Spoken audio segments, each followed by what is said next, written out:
My name's Iain McCallum and I'm the Master of Malt for a small whisky company called Morrison Bowmore Distillers. We have 3 distilleries. We have Auchentoshan, we have Glen, and we have Bowmore. Can everybody still hear me okay? Don't worry, by the time we get to whisky number 3, you're going to be a lot more lively. But if you're not, I'll pick a victim for the night. I've worked for this company now for 22 years. I could have murdered my ex-wife twice and still been out on parole. I started in 1992 as a trainee organic chemist and trained as a flavour scientist. I then spent a number of years running our distilleries, 10 years as the group blender, and for the last 3 years I've been travelling the world roughly 40 to 44 weeks each year lecturing on our whiskies. So if you want to know the translation, Master of Malt into French, professional alcoholic. That is certainly the way it feels at the moment. Now, can everybody still understand me okay? I love Canada. First thing I always do, every single event I ever do, who can tell me what SMS is? Short message service, yeah. Single malt snobbishness. This is drink your whiskey straight, drink it like a man. There is no worse message that the industry could have given people. Okay? I'm going to give you a very simple example of this. Some people will say, you can't add water. Of course you can.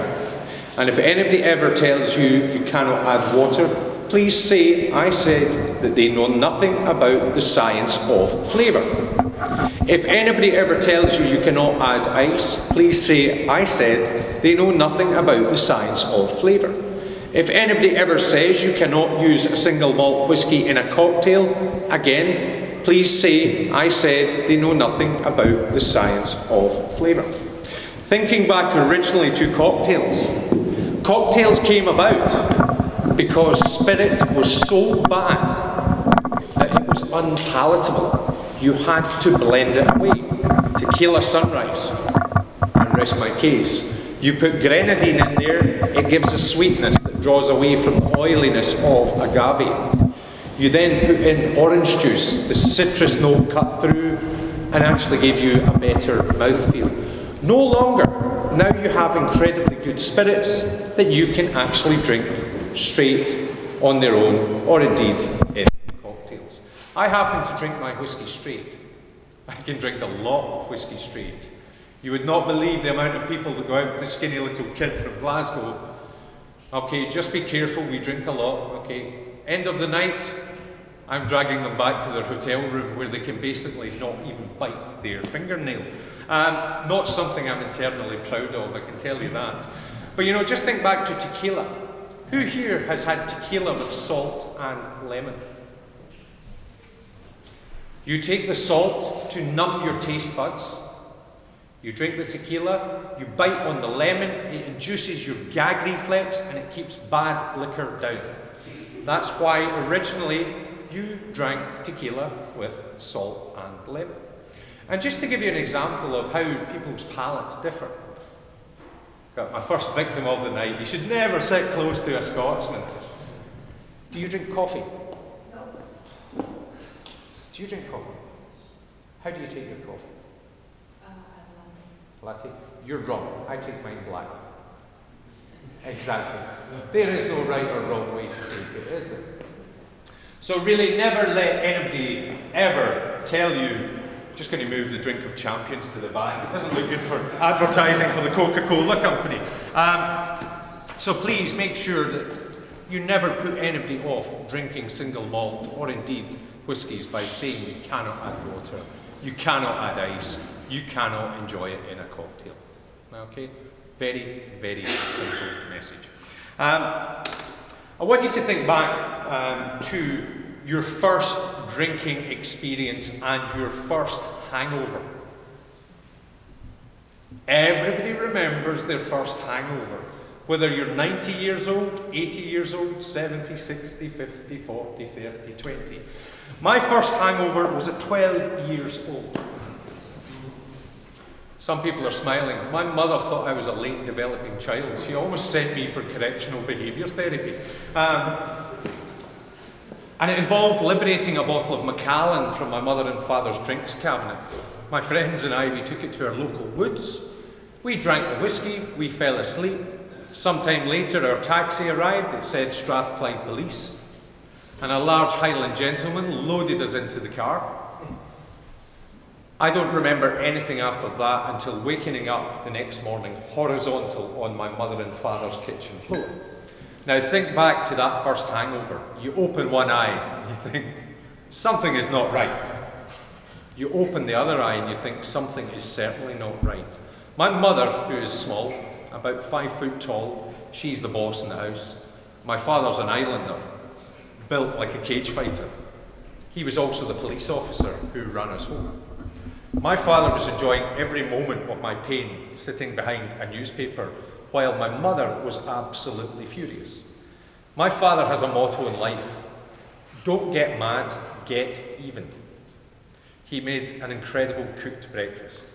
Bacon, sausage, egg, you name it, it was on that plate. Possibly the single most traumatic eating experience of my life, and it put me off drinking alcohol entirely for a number of years. And certainly I think Scotch whisky is a challenge to your senses. We drink beer, 4, 6, 7, 8%. Some of the Trappist beers from Belgium, up to 12, 14, and indeed 16% alcohol. Wine, 12% to 18%. Fortified wines, slightly higher. If you drink vodka, it tends to be 50-50 with a mixer. Gin, 50-50 with a mixer, so about 20% alcohol by volume.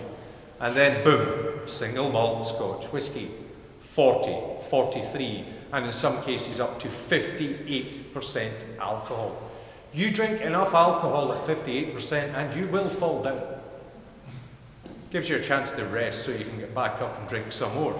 I'm going to tell you an experience I had about 10 years ago down in London in a bar called Albanacht, where we went into the bar. It was the opening night and we bought one of our whiskies for every single person that came into the bar. Apart from a group of girls who, one in particular, would not drink whiskey. And before the ladies draw me daggers, I'm not being sexist here. I'm Scottish, guys are here, females are here, children are here. We're there to provide and protect and do what we're told. But walking round the bar manager said, Ian, will you speak to this girl in particular? She will not drink whiskey. One of the reasons I'm happily divorced, I suppose.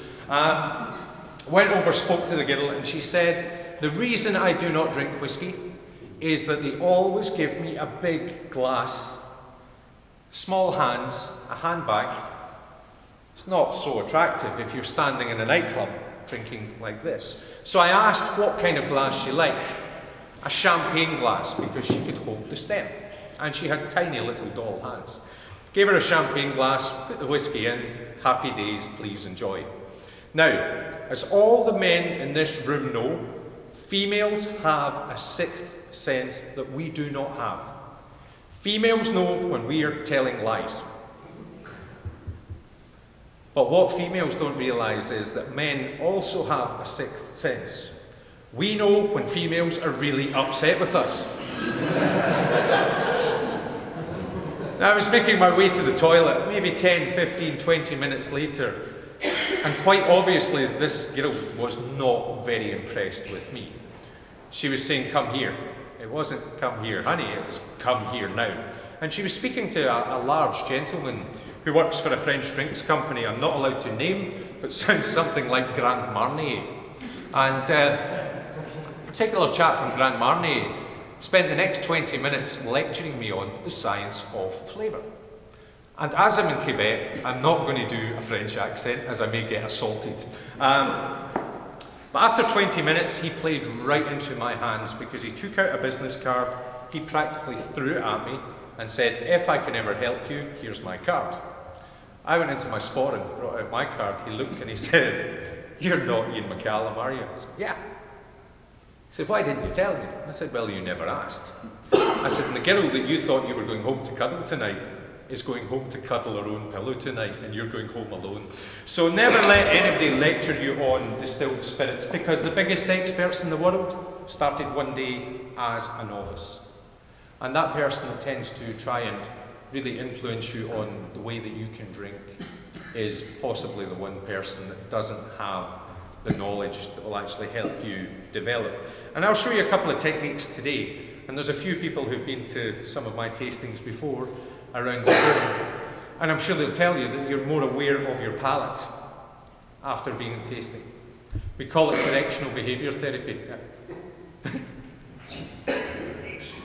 Try not to diet in my class, but it looks bad for PR.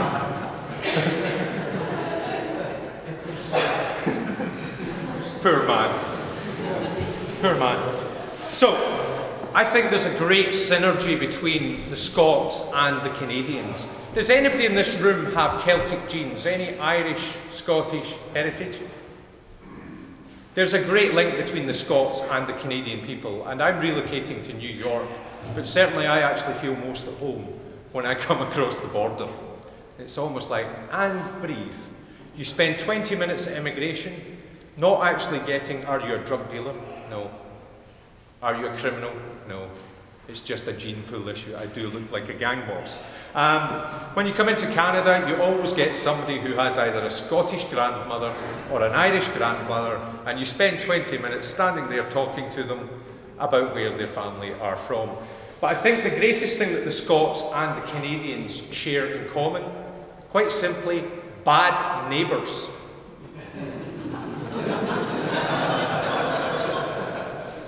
England is our Mexico. I do apologise if there's any English people in the room. You were born on the wrong side of the border. But there's actually a scientific reason to why the Celts drink so much alcohol. Can anybody tell me why? It's the only thing we'd ever win the World Cup of, and even then, it would be a huge final between the Scots and the Irish. Any ideas? There must be somebody in the room. I'm going to pick in victims. So we've got a table of guys in the middle there. There must be one thing about Scotland and Ireland that makes us drink alcohol. Rain. We've got people that talk. Good. You wait till whiskey number 3, we're going to have to calm you down here with crowd control. Rain. That's a good thing. A lot of people say the rain. A lot of people say the geography. Now, I've spent the last 4 weeks in the Canadian provinces. I started off up in Edmonton on the 13th of January. I then came down to Calgary. I then went to Victoria, complete with a visit to the police station after we witnessed an attempted murder. Brilliant, we're now going back to Victoria for a trial. But the interesting thing was that when the police officers were interviewing myself and my friend who works for Drunken Tailor, great independent bottler, they said, "Okay, it's 1 o'clock in the morning. Sir, have you been drinking today?" "Yes, we started at 3 o'clock. "Okay, sir, have you been drinking alcohol today?" "Yes, we started at 3 o'clock. So the one thing he actually said was, "I would never have thought that you guys had been drinking at all, unless just the smell that was obviously coming out of our pores after drinking Scotch whisky and beer and wine all day long." There's something about the Scots livers. And a lot of people think that's maybe the geography. Because look at where we are in the world. We're about a 3-hour flight almost north of Toronto. We're right up north. Thank God we have the Gulf Stream, because the Gulf Stream, are you okay, my friend? Yes, sir. Try not to take water into your lung. It really hurts. And in effect, you're actually drowning. Yes. So it could be the geography. I then came from Victoria to Vancouver, Vancouver to Regina. I'm sorry. Somebody's got a sense of humour. Absolutely, madam. It was minus 40. 11 o'clock at night, I went for a walk. Where was it? I came back, my eyelashes were frozen to here, and I had beard frost that I had to sit with my chin actually in a... Normally you see me, I have a goatee beard. I've gone for a full grizz because they then sent me to Winnipeg. I then went from Winnipeg to Toronto for a week where it was quite mild. Then I came across to Quebec. He took me up to Quebec City, then to Chicoutimi. We left Chicoutimi at 6 o'clock this morning to come back down to Montreal. I'm going to New York on Friday for 5 days, and I believe it's going to be another 10 centimetres of fucking snow. So the next time I come to Quebec City, I'll make sure it's going to be a lot more like summertime. But the simple reason that the Scots drink so much alcohol is we are the ugliest nation of people on earth. You thought it was a Highland clearance, it was just trying to escape the bad gene pool. If we did not drink alcohol, we would not produce babies. If we did not produce babies, we would not have the next generation of distiller. So the next time you meet a Scotsman who's out drinking a lot, be thankful he's drinking, because it's going to mean you have Scotch whisky to enjoy in the future as we move on. Which brings me to my next point. Where did distillation come from? Distillation was not invented by the Scots. I'm a Scotsman born and bred. I have no Irish heritage at all. But as a scientist and someone who also loves history, logic tells me that the Irish monks brought distillation to Scotland when they tried to settle the heathens in the northern lands. We just made it better. But if you ask my Irish cousins, I'm sure they'll actually disagree with me on that. But it certainly wasn't the Irish either who invented distillation. We thought originally that went back to the 11th and 12th century in the Holy Land, what is modern day Iraq and was then Mesopotamia, where the locals were distilling the essence of local botanicals to scent the silk that was making its way through and up into the markets of Europe. Now, I'm sure your hygiene's very good, sir. You holding your nose. But if I sat you on a camel for 3 months, you would probably smell like a camel by the time you get off it. And what they realised was that scent is something important. Think about when you go to the supermarket. You smell bread. Even if you do not want bread, you come out with bread or something that smells. And that's why you have now, in a lot of stores, different scents that will actually draw people in, because that scent triggers mechanisms in your brain that stimulate memory.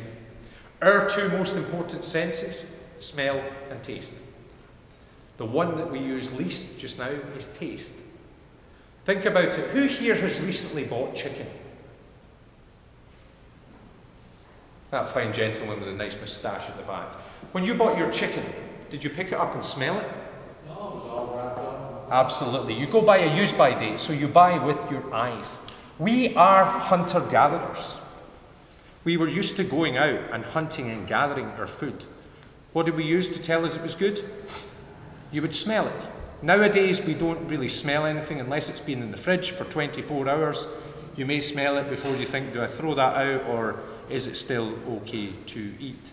Now, my worst nightmare as a blender is a pregnant woman. A pregnant woman has an incredibly heightened sense of smell. Any of the ladies in the room had a baby? No. Nobody's admitting to that. Okay. You guys haven't been drinking enough alcohol. But pregnant women will get crazy cravings for things because a woman grows a life inside. Her body tells her when she needs certain things. She's giving life, which means the sense of smell becomes very, very acute, as does the sense of taste. Because anything toxic or bacterial that goes into the system can actually affect the growth of the child.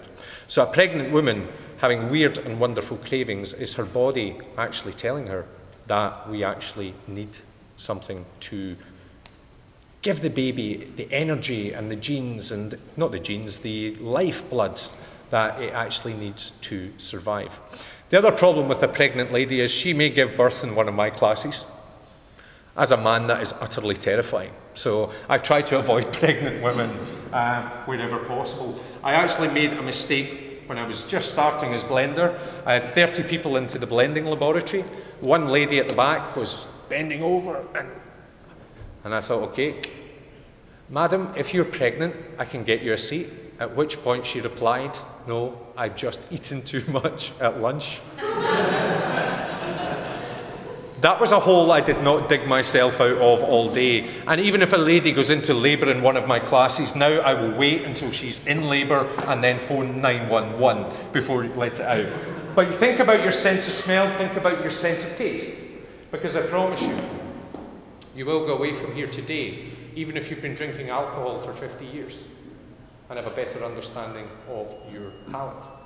And a lot of people look at me and go, "Young man, I've been drinking whiskey long before you were born." As a blender, sometimes we nose 400 whiskies a day, 5 days a week, 48 weeks a year, over a 10-year period. I probably think there's not an awful lot of people in here that have nosed or tasted so many whiskies. And I promise you, by the end of this, you will be able to pick up whiskey and determine just on the palate whether it's a blend.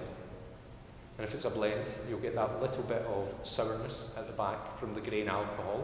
So vodkas, gins, blended whiskey gives you that little bit of tingle at the back and side of the tongue.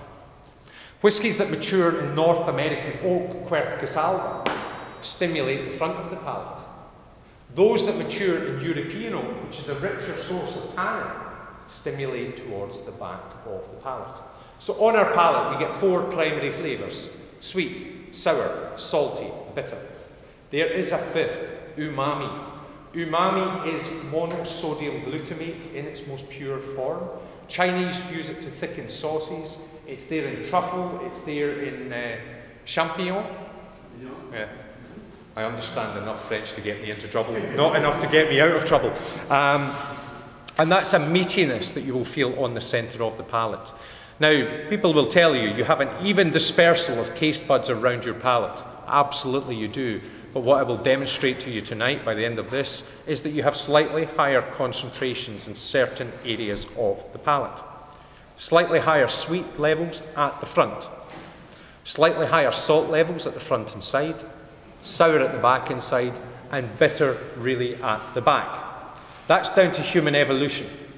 Because humans, as we go out and we hunt and gather in nature, if you are starving, and anybody here been in the military, you'll be told to eat. If you find something sweet, you eat as much, you put it in your pockets, you take it with you, it will sustain your life. The more bitter something is, the more dangerous it is to your health. Also, that's why you have your bitter taste buds at the back of the palate. Because it's the last point that you can reject something from your central nervous system that is toxic to you. Next time you eat an apple, pop out one of the little seeds, chew on it, and you will actually find it's quite difficult to swallow. You really have to concentrate more than normal to actually swallow it down, because apple pips contain cyano compounds from the cyanide family. Cyanide is toxic to humans. For anybody who's thinking that they've got a great way to get rid of any family members or mother-in-laws or father-in-laws, you would need an awful lot of apple pips to actually give you the level of toxicity. But if you look at a World War II movie, perhaps where somebody bites into a suicide capsule, they have 2 reactions. One, they grab their throat. That's because the throat naturally closes up to stop that toxin going into the body. They will also foam at the mouth because the saliva glands will kick in and try and flush as much out, and at that point it will foam. So when somebody's foaming at the mouth and they've taken something toxic, that's the body trying to expel it from the central nervous system. I'm not going to give you strychnine, I'm not going to give you cyanide tonight, but what I will show you is Quercus alba, North American oak, rich in oak lactones, those creamy, vanilla, coconut characteristics, will stimulate towards the front of the palate. European oak, and in particular Quercus robur, which comes from the Santander coast, north of Spain into Portugal, is rich in tannin. That tannin is slightly drier, and you will feel that slightly bitter, almost like a dark chocolate when you feel it really at the back of the palate. Okay? Now, going back to the history of distillation, when the holy men left the Holy Land around the 11th or 12th century, they did not drink water. They drank beer, because water was perhaps contaminated by human waste, by animal waste. It's where we got rid of things we did not want. and that made the water largely toxic in a lot of rivers. You maybe remember back to years ago, Jean-Christophe was telling me about the salt from the roads that was thrown into the rivers, and that was stopped because it was giving problems with the quality of the water. Water at that point, people did not have the ability to really, when you were moving quickly, to sit there and boil it up and get rid of all these things and recondense it and collect the purified water and leave the spent matter or the waste in another pot. So you drank beer. Even in the 18th century, children in the UK and Europe were given beer before they went to school because the water was completely toxic. You go back to last year in Mother Russia, for the first time they classified beer as alcohol. Then you wonder why we've got problems with Suichi. Too much alcohol in the bloodstream, I think. But again, beer there was because the water sources were predominantly affected during the Industrial Revolution in Russia with a lot of chemicals that would come out of the big industrial plants. It made the water, it wasn't potable, it wasn't good enough to drink. But thinking back to when these guys were coming north from the Holy Land and they were drinking beer, at that time we did not have the chemicals and the preservatives that went into beer. And that's one of the reasons that hop's in there, because it actually stops bacterial growth. But even then, over 4 or 5 weeks, you can imagine just how much bacteria would grow. Next time you have a cup of beer, leave it outside in the sunshine if you ever get any in this place. I'm quite convinced it only ever snows in Quebec. But leave that beer outside. Look at it after a day. You begin to get some bacteria on the top. Look at it after 2 or 3 days. There's a lot of bacteria. It's not something you would want to drink. So people discovered that when you actually distilled beer, you produced something that had a much greater shelf life. You were able to take it further with you. And so was born the water of life. That can be traced up to Scandinavia, where you have aquavit, to France, where you have aquavite, and to Scotland and Ireland, where you have ushkavaha. They all mean the same thing, the water of life. But certainly the water of life is not what you see in the bottles here. The water of life was originally the moonshine that came straight off the still. This came about for 2 reasons. One was that you had to hide what you distilled away from the taxman. If the taxman found it, the taxman taxed you on it. And I believe it was the Duke of Gordon who eventually went to the Crown and said, "This is crazy. We're taking 14,000 illegal spirit stills from the Spey Valley each and every year, when there's only 30,000 people living in the glens." That's a lot of distillation apparatus that was being confiscated each and every year. So people would put it into casks, because casks were easy to move. But if you put whiskey into a cask that's not charred, it would come out and it would still be quite raw. It would be resinous. It wouldn't have the lovely colour and the sweet characteristics and the tannic characteristics that we see now. And when you think that previously these barrels had maybe held fish, vegetables, fruit, that bacteria would begin to grow in the inside of the cask. When you set fire to the inside of the cask, it removed these impurities. It wasn't a moment of genius. It was an absolute fluke that produced the water of life that we have here. And Auchentoshan Distillery, being the only triple distilled whisky in Scotland today, each and every drop. Hazelburn, part of the Springbank family, do triple distilled. They use only 2 stills. We're the only ones that practice the true triple distillation, actually using 3 stills. It's a great way to bring people into the category, especially if you've been a blended whisky drinker, Canadian whisky drinker, or indeed those people now that have been drinking maybe American honey and these sorts of products that are slightly sweeter. I'm a great believer that if you give people an Islay whisky as their first whisky, they will probably hate you and think that they've been poisoned, because there's some odd flavours in there that challenge the palate a little bit. Yet if you persevere, think back to your first beer. I met the first person ever in 22 years working in the industry today who actually really enjoyed his first beer. It was as good as it looked. In reality, you pick up that first beer, you're usually there with, I don't know, it could be an uncle or an older brother or a cousin or an older friend. They're really drinking their beer and enjoying it. You pick it up and you kind of try not to go people actually drink this. But when you persevere, your palate will actually come to actually quite enjoy it. It's like coffee. There's not that many people, especially at young age. I think I've only known one child ever to actually enjoy drinking coffee. And I think that's because they were so small at the age that they were stealing it, that they didn't actually have a real understanding of the palate. Auchentoshan in the Gaelic, or the native Scots, means the corner of a field. Perhaps the best description that you will ever get for a Scotch whisky, because traditionally our distilleries were hidden away from the English taxman in the corner of a field. The best illegal distillery I've ever seen in my life was fabricated inside a dead oak tree, with the line arm going out through a hollowed branch. Now, I've worked in the industry for 22 years. I don't think I could fabricate. In fact, I know I could not fabricate an illegal still inside a tree. But you imagine if you're a taxman, you've visited a few distilleries during the day. You take your horse, you ride past a tree, and it's smoke coming out of it. You would probably think you've been drinking too much alcohol, yeah? So Auchentoshan, a brilliant way to bring people into the category. And I'll show you a couple of techniques as we go round. And our two glamorous hostesses with the mostess have finished pouring. I'll show you a couple of techniques that we use as blenders to help you understand and get over the alcohol that is actually in the glass. I give up. I've hung that up about 10 times. That's it. I do apologise, Mr. Chocolatier, we can't get your thing to stay up, so it's now staying on the ground. So the only triple distilled Scotch whisky, it comes from the city of Glasgow, the most sophisticated city in Europe. Who here has been to Edinburgh?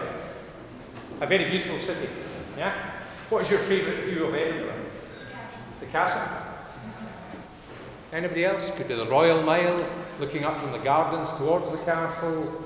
No. The best view of Edinburgh is as you drive to Glasgow and you look in your rear view mirror and it gets smaller and smaller and smaller. Remember, in Scotland, west is best. I'm Glaswegian. I'm sticking to my guns on that.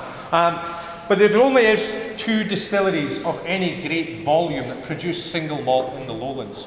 You have Glenkinchie, a wonderful distillery just outside of Edinburgh, and Auchentoshan just outside of Glasgow. But traditionally there were a lot more triple distilled whiskies in the lowlands, because lowland whisky was something that was distilled deliberately to give a lighter flavour. In some cases that would be taken away and rectified with local botanicals to give us what is now London dry gin. And that's why all the grain distilleries were predominantly in the lowlands, with the exception of north of Scotland and Invergordon up in the north of Scotland. So, our first whisky of the day is Auchentoshan at 12 years old. Biggest secret I'm going to give today: do not drink age. Drink flavour. Age does not tell you what you think about single malt. Flavour tells you a lot more. Somebody says, I only drink 20-year-old whisky. I give you a 20-year-old Lafroig against a 20-year-old Auchentoshan. You could not be further apart.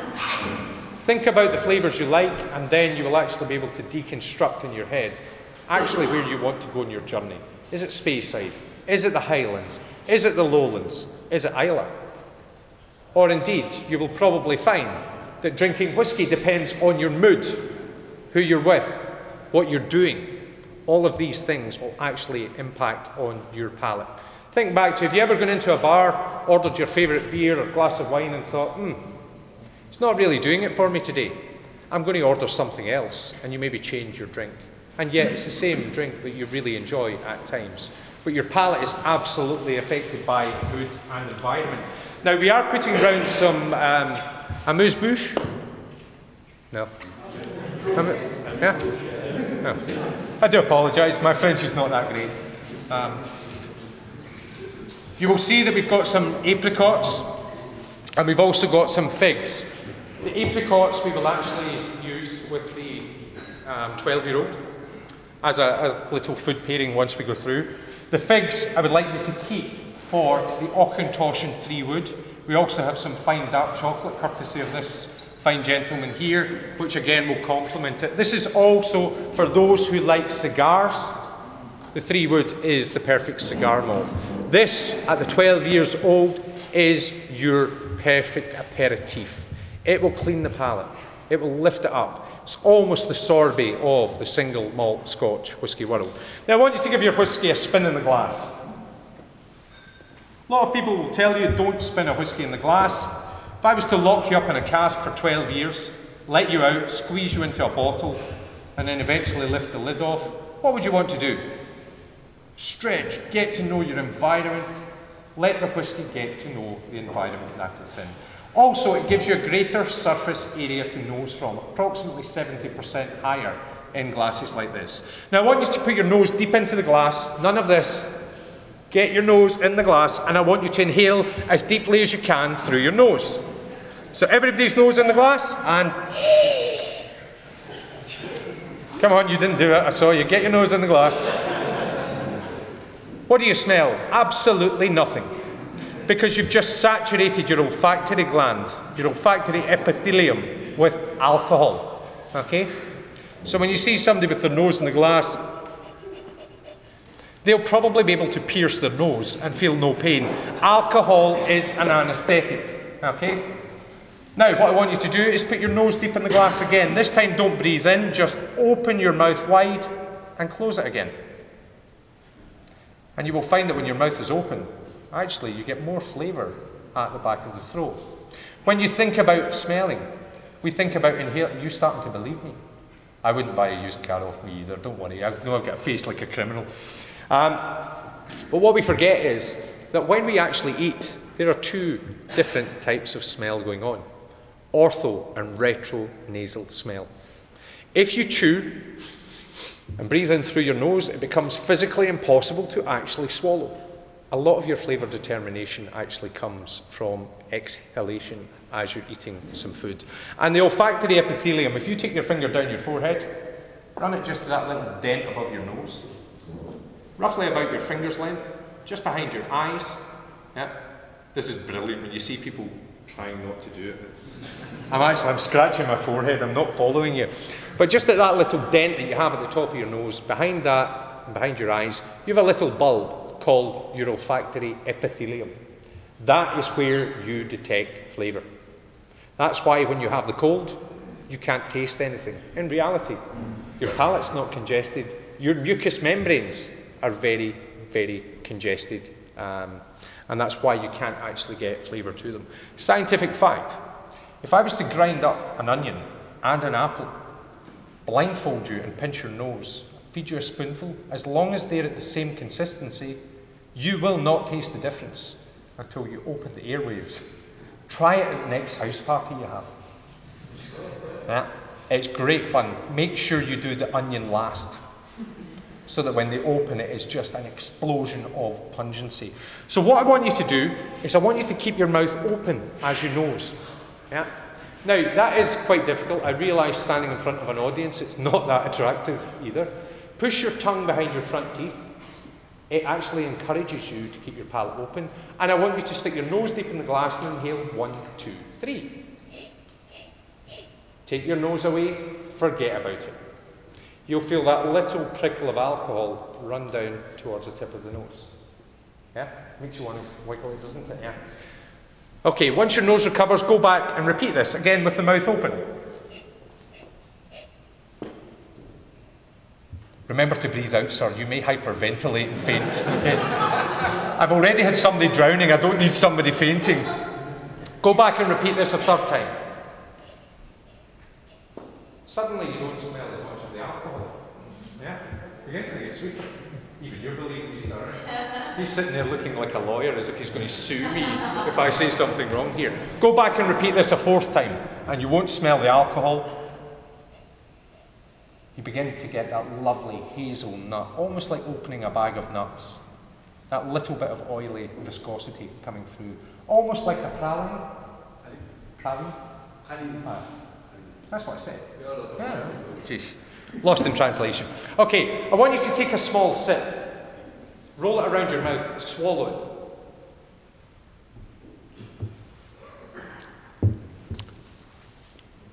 First thing you feel, pain.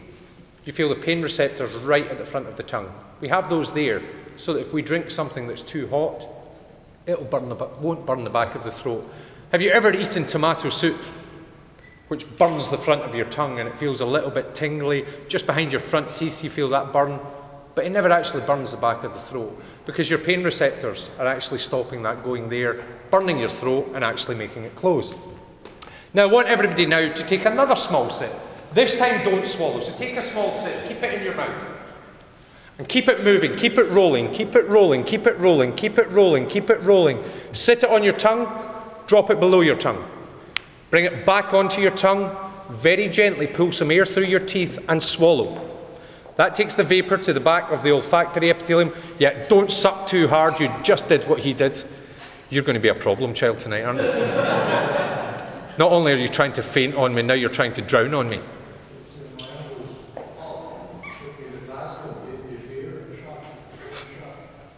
The half and half. Absolutely. The whiskey chaser, we used to call it. Yeah? You had a whiskey and you had a half pint chaser. That was to chase away the flavour of what was effectively whiskey that was not particularly well matured. And that's the whole theory behind these things. Yeah, it's crazy when you actually think about the old drinking practices of what people actually did. Who's heard the term proof? It's 80 proof. That was because the British Navy were getting ripped off by the rum runners, that the rum was being watered down. The crew weren't happy, so they developed a technique of adding gunpowder, strike a flint, if it went bang, that was proof that it was actually good. And that happened to be 40% alcohol. Okay, want you to repeat that process again, this time slightly quicker. So roll, roll, roll, sit it on your tongue, drop it below your tongue, draw that air in and swallow down.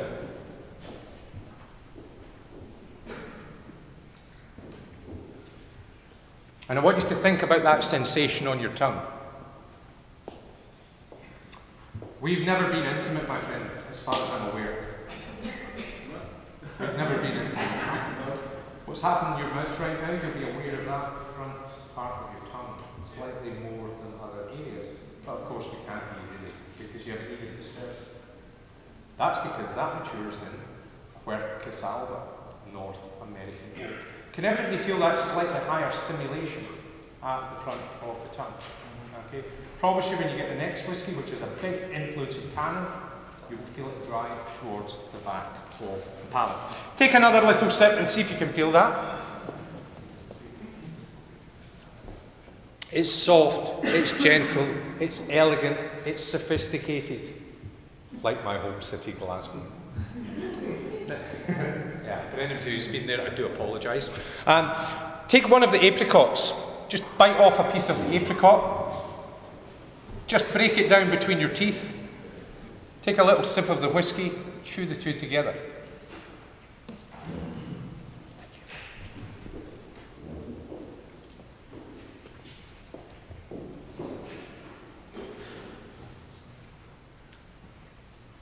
You hear that lovely fruitiness that comes through? Just tempers. Kind of weird, but it actually works. Yeah? And let's face it, you're getting vitamins as you get your carbohydrates. We're giving you two of the food groups here. Is that anybody's first time tasting Auchentoshan? How did you find it? It's a little bit strange, isn't it? But then you think it's kind of strange in a good way. It's a little bit odd, but it's odd in a good way. For anybody who wants to add water, please feel free to add water to your whiskey. What is the alcohol content? 40%, my friend. 40%. Or 80 proof. For those of you that are adding water to your whiskey, it will create something called an exothermic reaction. It will change the surface tension and it will actually raise the temperature by approximately 1 degree to 1.5 degrees Celsius. It will also lower the anaesthetic properties of the alcohol, bringing out more sweetness in the spirit. And for those of you that have added water to your whiskey, just remember one thing.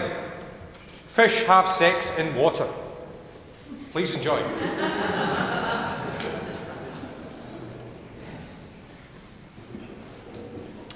Now listen to the room. That deadly silence has gone. People are starting to relax a little bit. Whisky number 2, you'll be getting to know the person beside you. Whisky number 3, you'll probably be quite good friends by the time you're finishing it. By the time we get to number 6, Jean-Christophe and I, we're out that door and we're not stopping. Yeah. But that's the most important thing for me. If you ever come to a class and I get to whisky number 3 and it's silence, I have not done my job. Because whisky for me is about fun, it's about friendship. We use the phrase edutaining.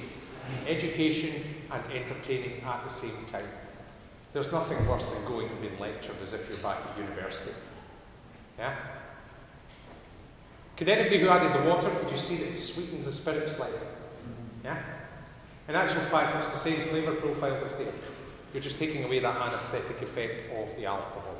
If you add too much water to it, and the only one I really ever say is try not to add water to, is a wood finish. Because a wood finish, you're putting on different levels of flavour. If you add too much water, they actually peel apart, and they never actually quite sit in harmony on the palate. So that's the only one I usually say to people. If, you know, you're drinking a wood finish, try it without a little bit of water first. If you feel you need to add a little bit of water, again, please feel free. But what I do, if it's a wood finish, it's at high strength, it's a hot summer's day, I stick it in the fridge. It's a little bit cooler. Doesn't dilute it as much. But that happens to just be the way that I enjoy drinking Scotch whisky. But when people again say you cannot add water, what they don't realise is that master blenders add 50% water to each and every whisky that we nose. You try nosing a couple of hundred whiskies in a day at high strength, you would be able to put a corkscrew through your nose and actually feel no pain. And your nose would be big and red and bulbous. And with a gene pool like mine, that's the last thing I actually need. So the second whisky of the day that we're actually going to taste, with my hostess with the hostess going about. Yeah. Will be the Auchentoshan 3 wood. But when the Auchentoshan 3 wood is going round, I would like you, if there is somebody at your table you have never met before or not very familiar with, please introduce yourself, because whisky is about fun and friendship. So come on, introduce yourself to the tables.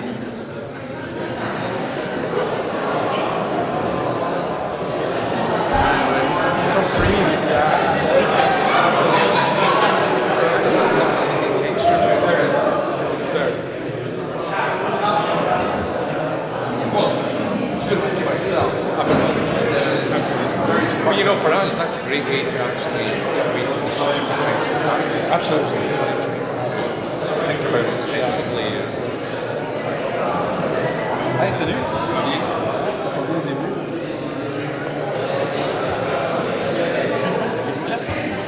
C'est un étage en haut. Premier étage, ça va être quand on est sorti au service de bois.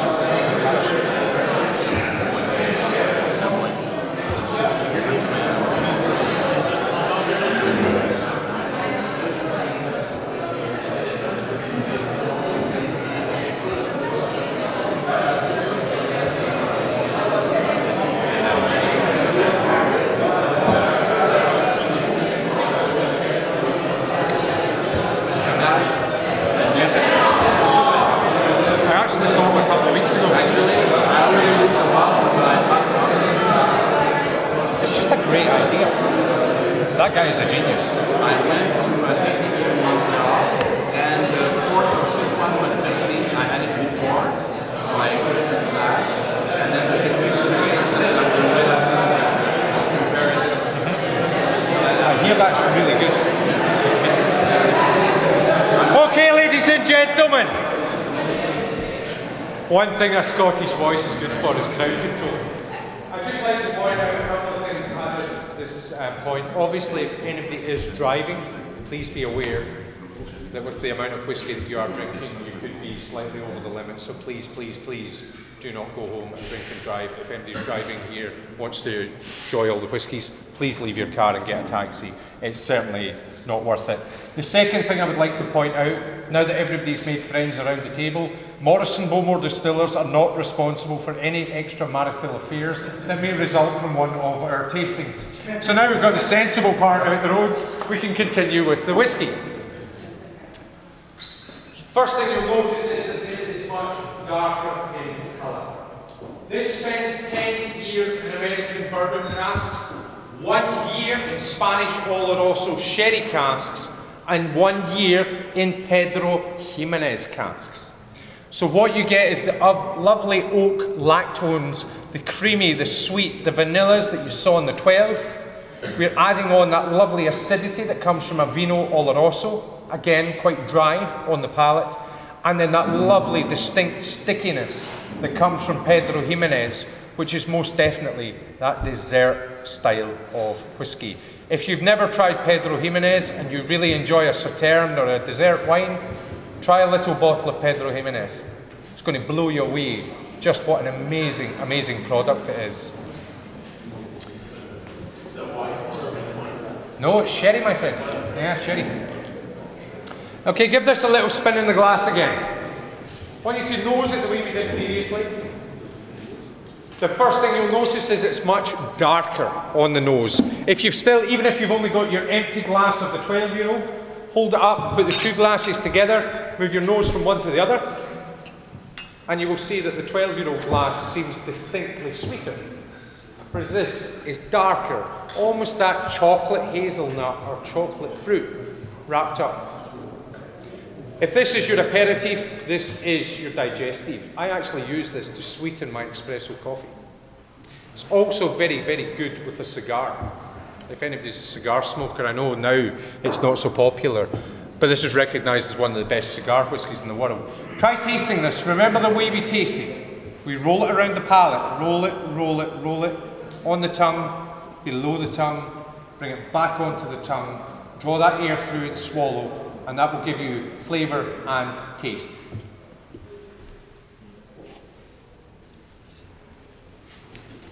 Can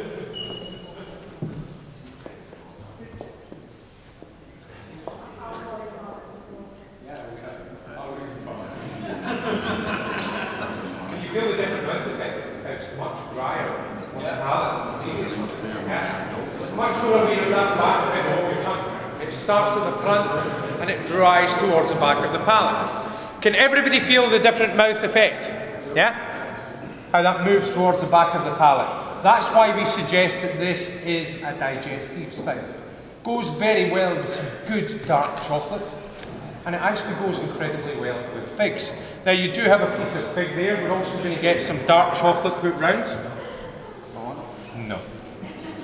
Unfortunately, I can't join you. I have a superb allergy to dark chocolate, and despite the fact it might be fun for Jean-Christophe to see me having a seizure, it doesn't work so well with the companies. Et là ce soir on vous met quelques petits chocolats avec. Évidemment on est sur du chocolat de bonne qualité, on est sur du Cacao Barry. On remercie d'ailleurs les deux personnes qui représentent Cacao Barry ici ce soir, Nicolas et merci beaucoup. Et c'est hyper important en définitive d'avoir des chocolats avec un gros pourcentage de cacao justement pour aller chercher ces notes un peu cacaotées qu'on retrouve un peu dans ces single malt là dont vous a parlé Iain tout à l'heure. Donc un bon chocolat, ça c'est hyper important, pas de chocolat au lait, pas de chocolat blanc encore moins. Ça prend vraiment un bon pourcentage de cacao pour aller chercher ces mêmes notes et puis vous allez voir le mélange comme avec l'abricot ou comme avec la figue passe très très bien. C'est super intéressant. Now try taking a little bit of that chocolate, chew it between your teeth, just begin to expose the centre of it, crumble it down, take a sip of the whisky, chew the two together, and it will give you an amazing emulsion on the palate, yeah? It's not a bad way to earn a living, really. When you think about whiskies from a distillery, if you have any siblings, think about your siblings. You probably come from the same DNA source, your mother and father. But you will find that each sibling has a slightly different personality, maybe dress sense, these things. And that's the way that whisky from a distillery, in my eyes, should be. It should show the characteristics of the distillery, the original DNA, but then it has its own little personality. And you can see the difference in the personalities between the 12 and the 3 wood.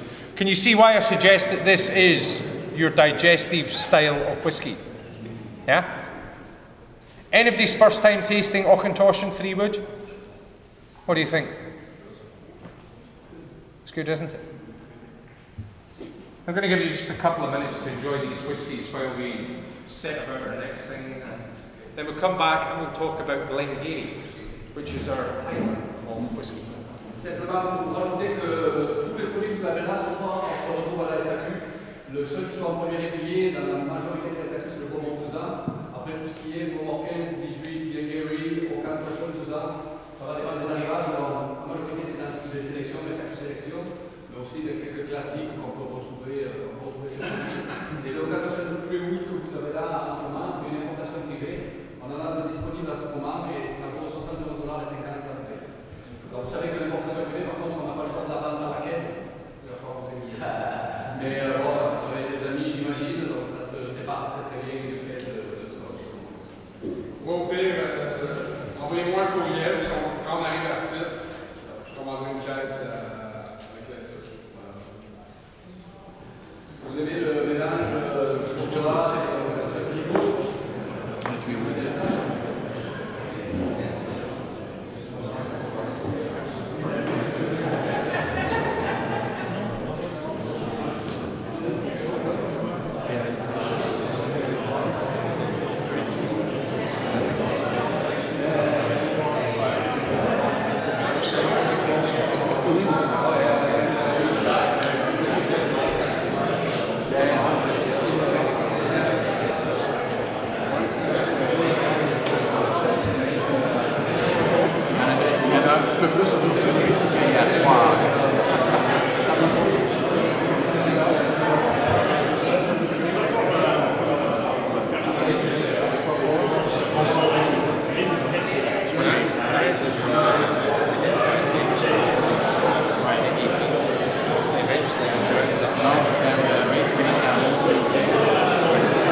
our second distillery of the night. This is the reason I still work in the Scotch whisky industry. Because I thought genuinely that Scotch whisky was the juice of the devil. It was such a pungent flavour. You pick up that glass and you think, oh, it smells like whisky. And it makes your mouth water. Then I got given a glass of Glengarry, picked it up and thought, I could actually drink this. For the last 15 years, this has been my house pouring whisky. And it comes from Glengarry Distillery. Glengarry Distillery is the most easterly of all the distilleries in Scotland. It sits 17 miles north of the city of Aberdeen. For anybody who wants to know about Aberdeen, it's the home of the finest soccer team on earth, Aberdeen FC. Well, they were in 1984, that's the last time we won anything. But anyway, going back to Glengarry, or Glengarry as it's pronounced locally. Glengarry is the valley of the granary. So a glen is a valley, the Garry is the granary. Scotland is a very mineral deficient country in its soil, as is most of Northern Europe, because we sat underneath a polar ice cap for so long that a lot of the original minerality was stripped away. And we can actually look at core samples when you go down through, for any geologists will know this, you can actually dig up. Sorry, what did you say the valley of the wine? Granary. Where do you make bread? Oh, Tell me, you think you spoke French or something, eh? No, it's absolutely. It's the worst thing ever. I was in San Francisco last year and I said, Whirlpool. A jacuzzi is. Yeah. We roll our R's in Scotland, so it makes it quite hard to you try living amongst them. The Southern Irish is a beautiful accent. Ours is like crime bosses. The granary of Scotland. This was the area that we grew malted barley. As you drive north from the lowlands into the highlands and you reach the Garry Valley, you will actually find that the soil changes in colour. It becomes very, very rich, and it's a great area for growing cereals. So barley, wheat, these sorts of things would grow in abundance. Go back to 1992 when I started with the company. When we looked out the front of the distillery, all you would see during the spring and the autumn were golden fields with barley coming to a ripe characteristic. Its close proximity to the Spey Valley and the Highland distilleries meant that this was a natural area to grow the cereals, not only for bread, not only for pancakes and other sorts of things, but you would use your surplus grain to make Uisce Vaha, the water of life. So the Garry is the granary of Aberdeenshire, and it's the most rich and fertile soil. This whisky actually reminds me of a certain film. Who here has seen Braveheart? 99% fact, 1% Mel Gibson. Unless you come from Mexico, south of the border. Very interesting thing about the Scots. The Romans tried to conquer us. They realised that was never going to happen. They built a wall to keep us in. Then we had the English when they came north to try and settle the lands. And one man in particular was a rather nasty little individual. He was called the Sheriff of Lanark, or the local mayor. And let's face it, everybody in the world knows about Canadian mayors. We want Rob Ford in Glasgow. But the Sheriff of Lanark introduced something that was known as prima nocte. Prima nocte was a law which effectively was trying to breed the Scots out. He couldn't control them. So on your wedding night, your wife would go to the local garrison in the hope that she would be impregnated and you would deplete the Scottish gene pool. It didn't work.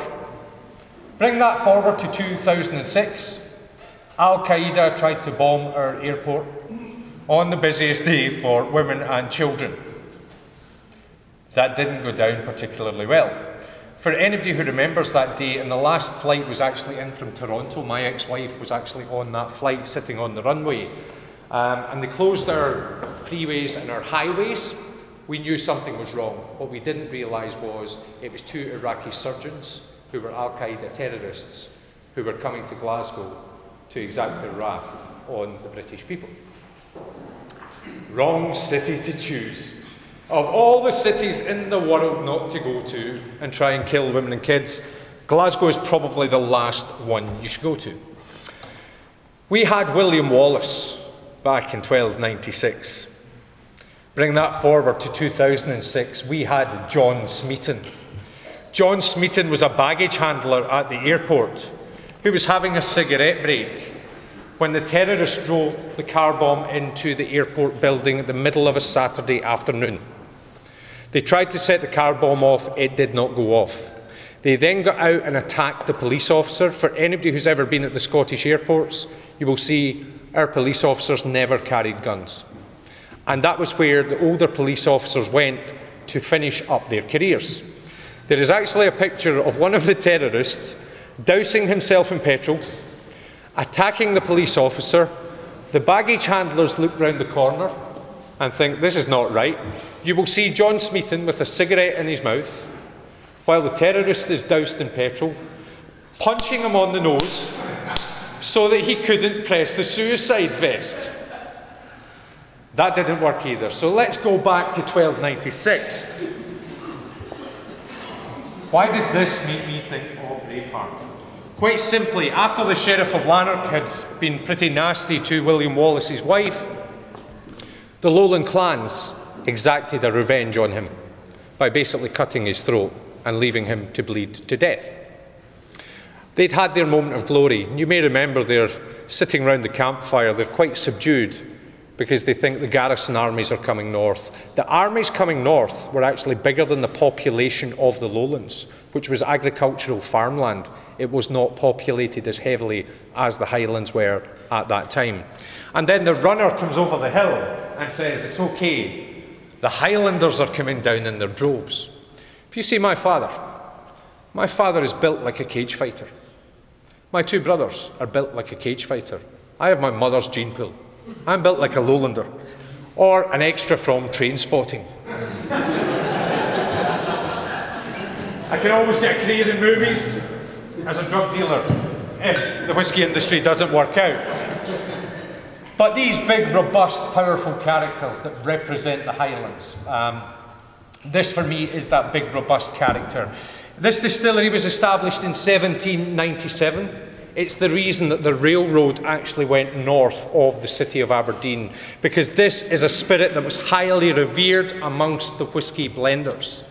Mr. Bell, Mr. Walker, all of these guys, Mr. Usher, all wanted Glengarry in their blends. As blenders, we were always trained, you have 3 or 4 whiskies in a blend to add body and character. Longmorn, an incredible Speyside. If you ever get the chance to taste Longmorn, I urge you to try it. Glenrothes, another cracking Speyside. And Glengarry, which gave it that good Highland character. Now, we had to close this distillery in 1995. Unfortunately, the whisky industry was on a downturn. Thanks to the best whisky company in the world and the best drinks company, Suntory, we were able to reopen this distillery 18 months later. Probably if it had been with a bigger company, the distillery would have closed and would be like Brora, Rosebank and these distilleries that now lie dormant around the countryside. But thanks to the Saji and the Tory family and our executive board at Morrison Bowmore, the decision was taken to reopen the distillery. For anybody who remembers Glengarry years ago, you would remember it had a stag or a deer on the packaging. It was tartan, it was a bit Disney does Scotch whisky. And it was smoky, indeed the smokiest whisky I've ever seen in my life. It comes from Glengarry from 1971, and I include Ugadal, Arnhem Best, Octomore, all of these. 1971 Glengarry is like Octomore on steroids. It is so, so smoky. It's incredible. It was known as the Island of the North. When we reopened the distillery, we decided we would not peat. So we no longer burned the turf underneath the barley. So anything that's 1995 and prior to that, you cannot buy, because this man here bought the last bottles. I'm not saying he's greedy, but he was also at a $40,000 whiskey tasting dinner I did in November. Perhaps the pinnacle of my career. Everything's on a downhill slope from there. Non-peated, it gave us a great whiskey that would be used for reciprocal fillings for different blenders. So Edrington would give us some of their whiskey, we would reciprocate some Glengarry. And that's where blends came from. Since 2002, we have not released any of this for blending purposes. It's all for single malt. And when you taste it, you're going to see why. Has anybody not tasted Glengarry? It's like a big hug in a glass. You look outside and Jean-Christophe keeps wondering why I feel no pain with the cold. It is a Scottish gene pool. We're not really feeling the cold that much. But when you taste this, you walk outside, you think, yeah, life's not bad. Snow, give me more of the stuff. Okay, so 48% alcohol, it's non-chill filtered. Full of good Highland character, almost like alcoholic heather honey. It's got, you're really trying to kill yourself here, buddy, aren't you? I'm beginning to get a bit nervous. I'm going to position myself there so I can give you the kiss of life. In the hope that that terrifies you enough to actually stop sucking it into your lung. You're making me nervous now. Okay, try tasting this with me.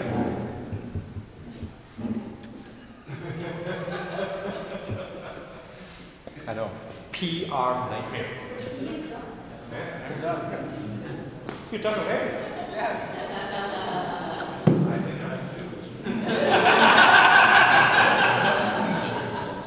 Obviously you didn't enjoy that. Yes, I did. Okay. What you'll find is you get a slightly drying effect from the alcohol, because we've taken that up nearly 20%, from 40 up to 48. But again, you will feel the predominant stimulation is towards the front of the palate. There's a little bit of spiciness just slightly further back, because there's a little bit of sherry matured in there just to bring in that spiciness from the wood. Can you feel that sweetness again? Yeah? Very, very good. Absolutely, that's what I said, it's like a big hug in a glass. Yeah? You know that when you're drinking this, it's got to be medicinal. Anything that tastes this good is medicinal. For those that haven't tasted it before, what do you think? Not bad, is it? The reason this has always been my house pouring dram is if somebody comes and they like a big smoky whiskey, sometimes Auchentoshan's too light. For those that prefer a lighter blended style of whiskey, sometimes Bowmore can be a challenge to the senses. This sits in that perfect void in the middle and really draws everybody in and appeals to a lot of palates. It just makes you smile. Now, I think we've got some cheese here. Is it Comté? No, it's Parmesan. Ah, there is a little bit of cheese here. Take a little bit of cheese, break it down, expose the curds, expose the tangy, the saltiness that's in the cheese. Sip some whiskey with it, and it becomes a flavour sensation. Think about introducing something. You know, when you're doing a cheese, I would probably not do this with a soft cheese, because it'll give you a very weird, wonderful mouthfeel. Almost go like chewing gum coat, a little bit sticky, and it doesn't feel clean, it sticks to your teeth. You can come to every class, that is ultimately called satisfaction. Sitting there nodding to himself, thinking, you know what, I'm feeling no pain now. But try and get a salty cheese, a Parmigiano Reggiano, a Comté, a Gouda, something that has that saltiness, that crystalline character. First time anybody's had whiskey with cheese? Yeah. It's strangely good, isn't it? And again, we like to promote sensible drinking practice in all seriousness. We have to, and I think the introduction of little food pairings actually just teaches you something about your palate. I think, you know what, life's good. Et juste pour finir, pour ajouter un petit quelque chose, comme il vient de dire, avec le côté salé, c'est très bien, mais ça prend obligatoirement, comme le chocolat tout à l'heure de Cacao Barry, ça prend obligatoirement quelque chose qui ait du volume, qui ait une longueur, qui ait une puissance. Sinon, le whisky écraserait obligatoirement le fromage. Pour ça qu'un vieux gouda, comme il disait tout à l'heure, un comté, tout ce qui est fromage assez salin et avec assez de goût, ça va embarquer sur le whisky sans aucun problème. C'est ce qu'il faut arriver à faire quand on fait un accord mets-whisky, parce que le whisky c'est très fort, c'est pas comme le vin c'est beaucoup plus facile.